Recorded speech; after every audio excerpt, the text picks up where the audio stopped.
Assalamualaikum warahmatullahi wabarakatuh. Perkenalkan, saya Taruna Remaja Muhammad Al-Farizi dari Politeknik Penerbangan Indonesia Curug. Prodi Diploma 3 Teknik Mekanikal Bandara Angkatan 11 Charlie. Nah, pada video saya ini, saya akan menjelaskan tentang bagaimana proses AC split dan bagaimana cara menghitung beban AC. Untuk lebih lanjutnya, mari kita simak materi berikut ini. Yang pertama, kondensor. Kondensor adalah suatu alat yang terdiri dari jaringan pipa dan digunakan untuk mengubah uap menjadi zat cair. Yang kedua yaitu kompresor. Komponen ini merupakan alat yang memiliki fungsi sebagai pusat sirkulasi atau mengedarkan dan memompa bahan pendingin atau refrigeran ke seluruh bagian air conditioner atau AC. Yang ketiga yaitu katup ekspansi. Katup ekspansi fungsinya mengatur jumlah dan menggabutkan cairan pendingin sebelum masuk ke evaporator. Yang keempat adalah evaporator. Fungsi dari evaporator ini adalah mengalirkan dan menyerap panas dari udara ke dalam ruangan refrigeran. Nah, lalu kita masuk ke materi berikutnya yaitu bagaimana proses atau cara kerja pada AC split. Proses pertama yaitu gas atau freon tersebut diberi tekanan oleh kompresor sehingga gas berubah fase menjadi cair yang mengakibatkan meningkatnya suhu. Yang kedua, gas dengan suhu yang tinggi tersebut kemudian masuk ke dalam kondensor dan diberi hembusan udara pada kondensor ke arah luar ruangan, sehingga udara menyerap panas dari gas freon yang panas. Hasilnya ialah cairan bertekanan tersebut keluar dari kondensor dalam keadaan suhu yang lebih rendah dari sebelumnya.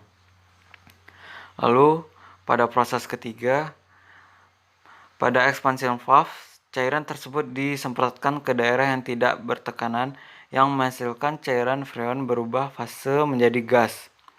Karena perubahan tersebut, kerapatan massa lebih rendah sehingga suhu yang sebelumnya telah turun menjadi lebih turun lagi. Hal inilah yang mengakibatkan cairan freon memiliki suhu yang sangat rendah. Proses keempat, selanjutnya gas freon yang telah turun tersebut masuk ke evaporator dan dihembuskannya udara melalui evaporator, sehingga suhu udara yang melewati evaporator tersebut menjadi dingin. Udara dingin tersebut kemudian disalurkan ke ruangan membutuhkan udara yang dingin seperti halnya ruangan perkantoran dan lain-lain. Gas freon tersebut selanjutnya tersirkulasi kembali melalui kompresor dengan siklus yang sama dengan langkah di atas dan terjadi berulang-ulang dan secara terus-menerus. Nah, pada sesi akhir video ini, kita akan membahas gimana sih cara menghitung PKAC. Ada 3 faktor yang diperhatikan untuk menentukan PKAC. 3 faktor. Yang pertama itu ada daya pendingin AC,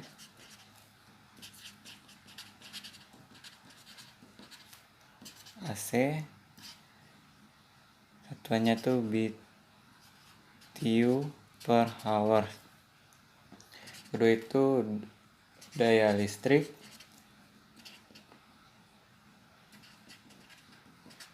yang ketiga PK atau part crutch atau daya kuda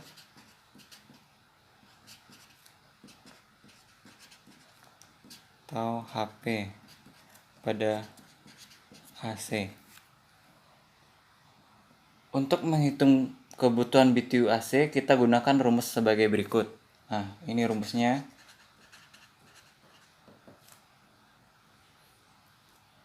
Rumusnya yaitu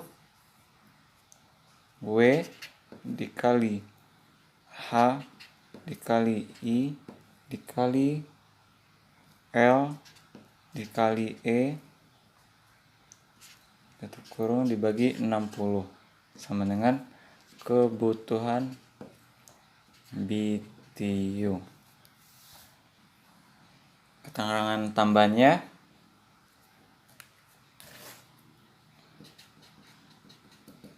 1 PK sama dengan 9.000 BTU. 1 meter persegi sama dengan 6.000 BTU.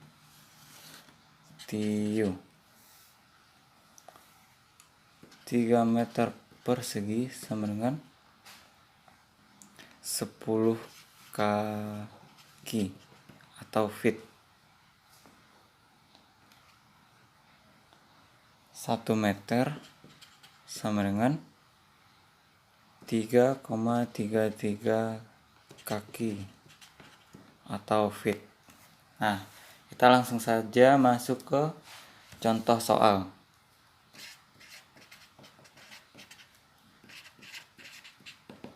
Nah, contoh soalnya, ruangan mempunyai ukuran panjang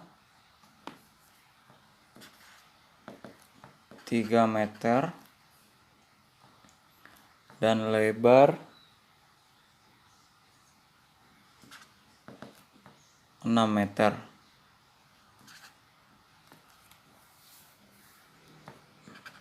Kita ubah ke kaki, berarti ini 10 feet atau kaki, ini menjadi 20 feet. Dengan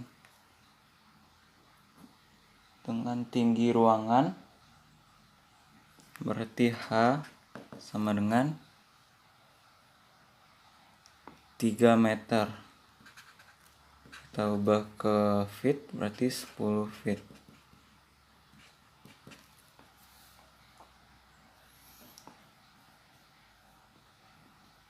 Tidak berinsulasi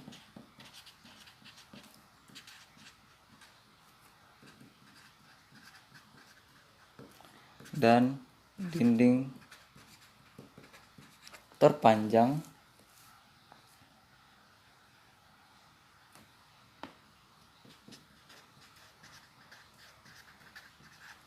menghadap timur. Nah, mari kita jawab.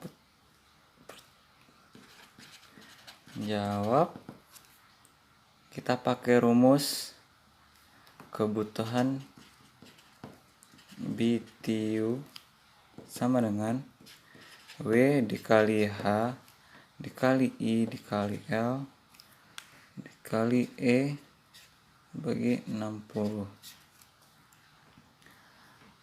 sama dengan 10 dikali 10 dikali I nya 18 dikali 20 dan dikali 17 dibagi 60 sama dengan kebutuhan BTU 10.200 BTU per hours atau sama dengan AC 1 PK. Oke, terima kasih pada kalian semua yang telah menyaksikan video saya. Semoga materi yang saya sampaikan pada kalian semua bermanfaat. Jangan lupa like, komen, dan subscribe channel Prodi TMB. Cukup sekian. Wassalamualaikum warahmatullahi wabarakatuh.